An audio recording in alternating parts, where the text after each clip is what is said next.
three who've come today. This is a lot of good work, and I've met with Mr. Bowen in my office and talked about SIGAR and the work you're doing. I've had an opportunity to spend some time with Mr. Kicklighter. In fact, he just released an IG report yesterday that I think is very important.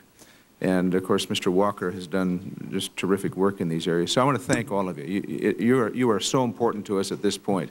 I want to make a couple of comments, if I might. I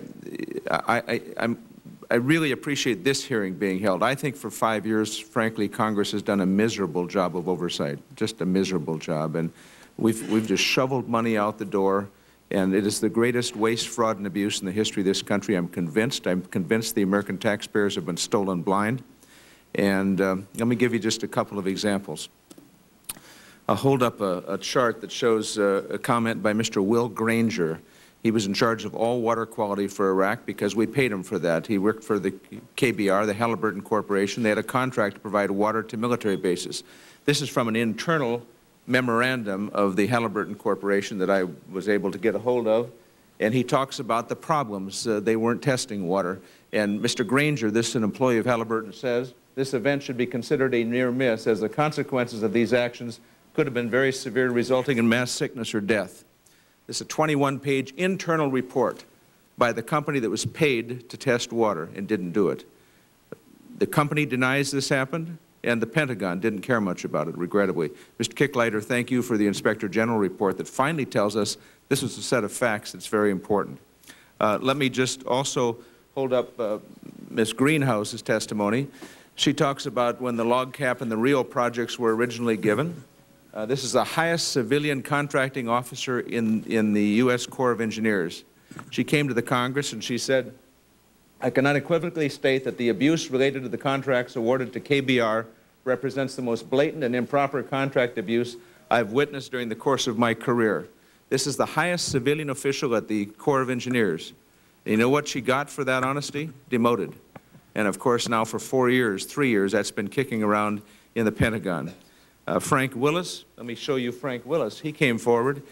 He was in a building in Iraq, and he showed us how money was saran wrapped into football-sized packets. Said they used to throw them around. Down in the basement they had, he thought, $3 billion.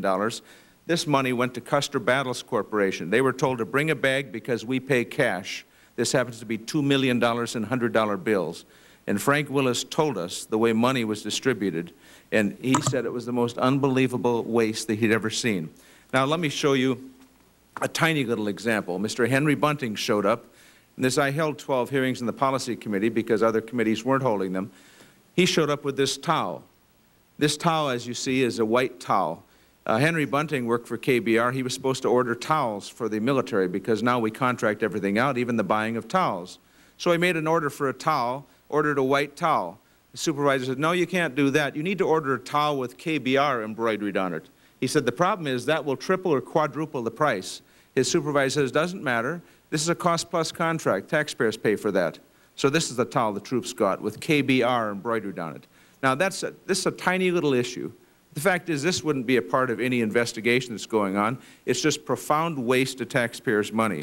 And let me also say that today we will hear from a witness, the next panel, in which we will hear that U.S. tax dollars stolen through corruption in Iraq are funding the forces that have killed American soldiers.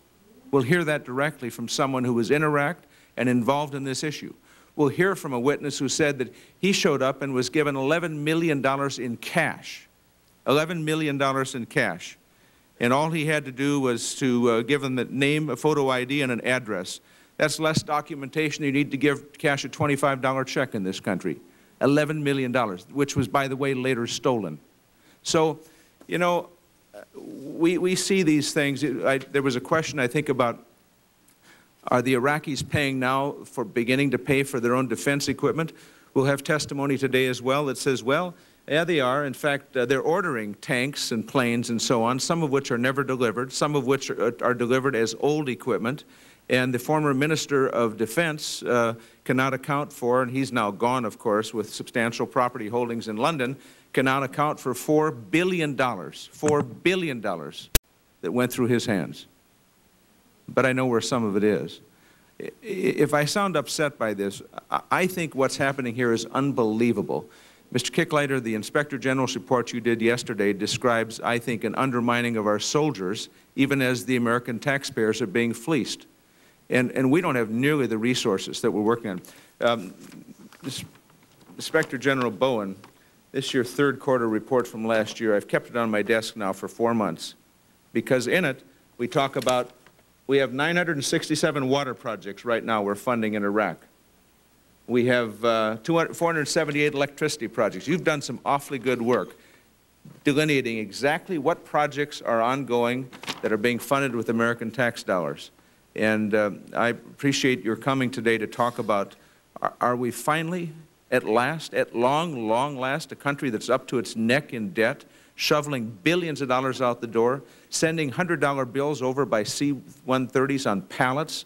Are we finally, at long, long last, maybe going to give the taxpayer some feeling that there's some accountability and oversight? I wonder. I'm not certain of that, but I wonder.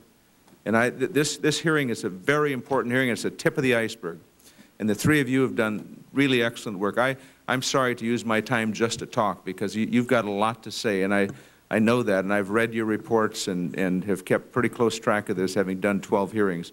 But the next witness, I'm going to ask a lot of questions of the next witness, and I think this ought to be the first of a dozen or 24 hearings at which we put all the spotlights on the same spot and demand on behalf of the American taxpayers and demand on behalf of soldiers who strapped on body armor this morning and went out and risked their lives, demand accountability, because I think we have been cheated. And the Congress needs to do and can do much, much better. One final point. The Truman Committee that was established at the start of the Second World War, they held 60 hearings a year. They were started with $15,000. They saved $15 billion for this country. They held 60 hearings a year demanding accountability. And this Congress for 5 years has been asleep. So, Mr. Chairman, thank you for recognizing me. I would tell the Senator of North Dakota that the reports he's brought out on this have been invaluable to this senator in my work. I should also note, for those who think there may be any question of partisanship, the Truman Committee, which you talked about, done by then Senator Truman of Missouri, Democratic-controlled Congress, a Democratic president, in a war that had far more support in the United States than the current war does. And they still raise the questions because, one thing, whether you support the war or opposed to the war, Americans would like to think their money is spent wisely and spent well. And for those who have had family members serving there or served there themselves, they want to make sure that that's done well. I felt that way when my son was in the Marine Corps and got called up for Desert Storm. I feel that same way today, even though I have no family member there. Senator Craig, you're next. Well, Mr. Chairman, thank you.